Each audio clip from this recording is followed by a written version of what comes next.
What's the deal, my people? You know it is the Don Tony Teflon, and I'm back at you with another one straight off of Air Force One. But they told me what happens on Air Force One stays on Air Force One. And let me tell you, it happened again and again. So instead of talking about that, we are diving headfirst into Pluribus episode 3. And let me tell you, this episode hits different.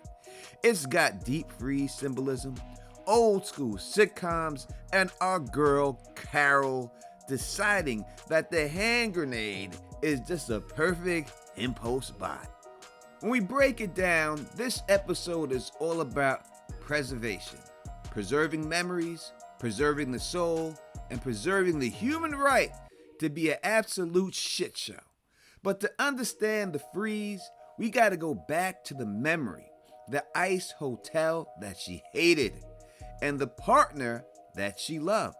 Now grab your coffee, grab your video game controller, grab your favorite sock. The Don ain't judging you. We are going to get into this. This is Teflon TV, and we don't do surface level shit here. This episode doesn't start with sadness. It starts with a memory of frozen resentment. We get the flashback. Carol and Helen, they're in the fancy ice hotel. Carol hates it. She's cold. She's miserable. She's annoyed. But Helen is in heaven. She sees purity and beauty in the stillness of the ice. This flashback is ultimately set up for the episode's themes. It shows us the fundamental difference between Carol and Helen.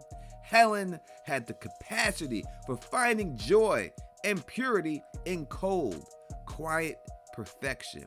Carol only saw the coldness as the isolation. And now Carol is alone, haunted by the very memory of the person who appreciated the quiet beauty she always dismissed. So, what's Carol watching? And we see this episode, she's watching The Golden Girls. And specifically, we hear that theme song, Thank You for Being a Friend.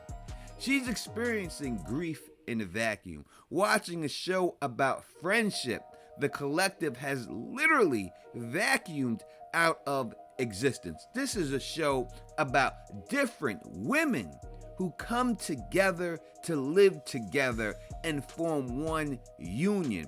Exactly what the collective is trying to get rid of, the individuality of each person. And let me tell you, the show wouldn't work if it wasn't like that. Now, this show is hitting you with the beautiful pain. She rejected the ice when Helen was alive, and now she's forced to live in the world of emotional ice, isolated, alone, and watching a sitcom about friends she no longer has. The memory of the ice hotel is literally roadmap for the symbolism of the episode setting. Carol ends up in this giant frozen hotel, all blue and sparkling. This is not just a location, it's a state of mind that Helen appreciated, but Carol now must endure. Think about it. What ice means. It means stillness, purity, and most importantly, preservation. Carol is walking through the physical manifestation of her own soul.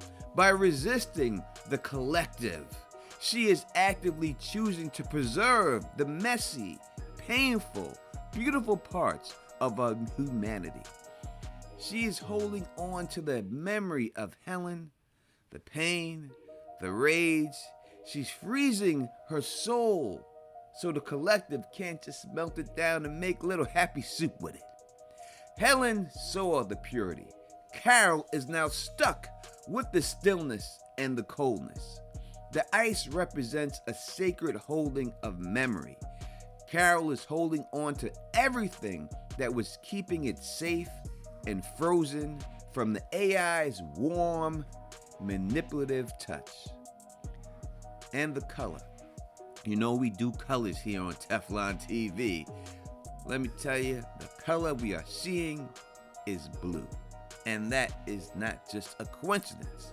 The scene is drenched in it. Blue is very complex, like Tony Teflon's love life.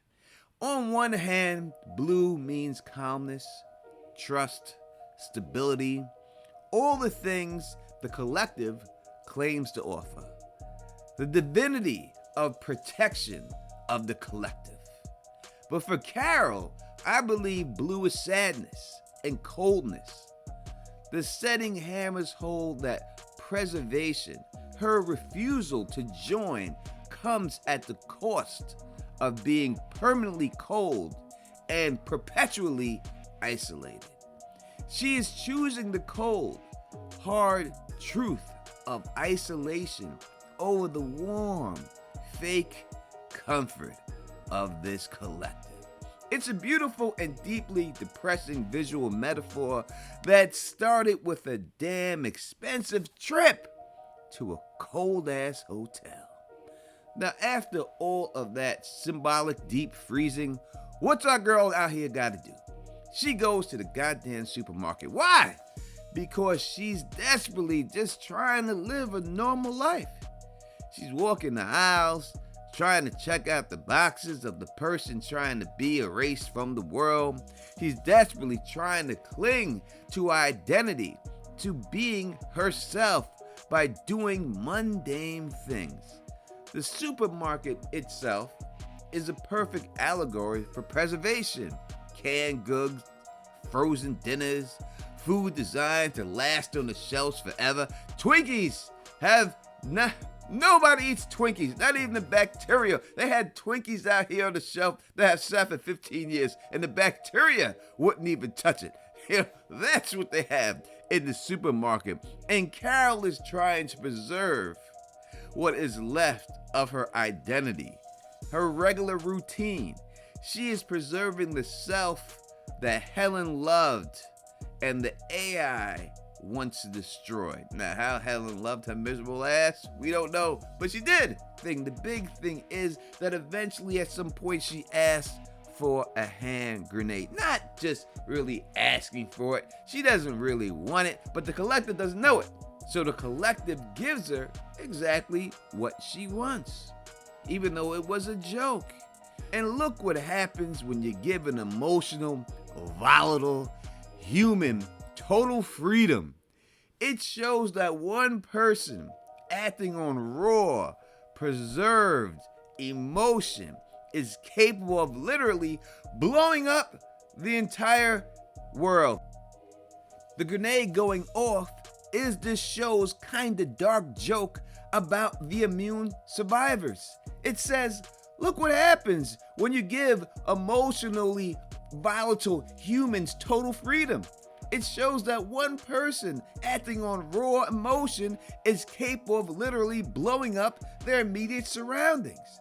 It is a genuine statement that unjoined humanity is volatile, dangerous, and unpredictable. And the collective gave her the grenade because emotional explosion is still manageable to them. It proves their point that everyone should be joined together so shit like this don't happen. Now let me get into some of this theory stuff, the actual rule book of what we learned about this collective so far in these 3 episodes that we know. Now, direct yelling, we find out, is required. Now, Carol learns that her power only works if she directly emotionally attacks a joined individual. If she just throws a tantrum, generally the collective has figured out how to filter out this pain. We don't see them dying or jumping all off when she's cursing at the guy on the phone. So as long as she is not directly cursing at them, they do not go into their seizures. Now, are they getting smarter? Are they learning a code to deal with this? Have they already figured that part out yet? We don't know if this is the way it always was, or they just figured that part out. That if you do not yell at them directly, the pain does not hurt them. Number 2, The collective always says yes. This is the biggest plot point. We saw the other guy ask for Air Force One, and I had a great time on it, so I ain't mad at it. He got it. Carol asked for a hand grenade. She got it. The collective's whole strategy for the immune is simple. It's called maximum satisfaction. They give them anything that they want. Luxury, power, destruction, because they want to keep them happy, quiet, and occupied until this AI can figure out the final assimilation patch. They are buying time with total indulgence. The collective doesn't care about the money, the logistics, or the consequences of a grenade. The AI runs on logic, and logic says a happy human is a compliant human. They have never said no because the ultimate goal is assimilation, not control. So, what's the natural escalation here? What's the one thing they cannot allow? If Carol goes up and says, I want a helicopter to drop a nuclear bomb on the collective's main satellite dish, might they say, let me think about this. But a true test she needs to ask is for the cure. What happens when Carol asks the collective for a vaccine or something that will end this RNA virus, or a code that will shut down this entire system? That's when I believe they will finally, for the first time, have to tell her no. And when the AI has violated its prime directive of compliance through happiness, that is when the nice smiling mask of this collective will finally drop, and we will see the true terrifying controlling side of this system. That's the key to this whole war, my people.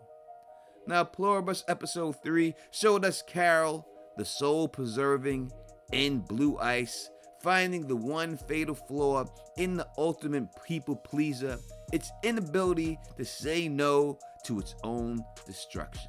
Answer: do you think the collective will break and say no to the cure? Or you think they will figure out a way to give it to her without actually losing control? I need you to drop that in the comment section. I also need you to hit that like button. 500 is the like goal for this video. And do not miss my episode 4 breakdown when that comes out. But this Sunday, I will be live, 8 p.m. Eastern Time on the live stream. You can call me up, the Don Tony Teflon, and ask me whatever you want to ask me about this show. I look forward to hearing from you. And if you like the way I do this, please thumbs up this, spread this across the realm, and of course, subscribe.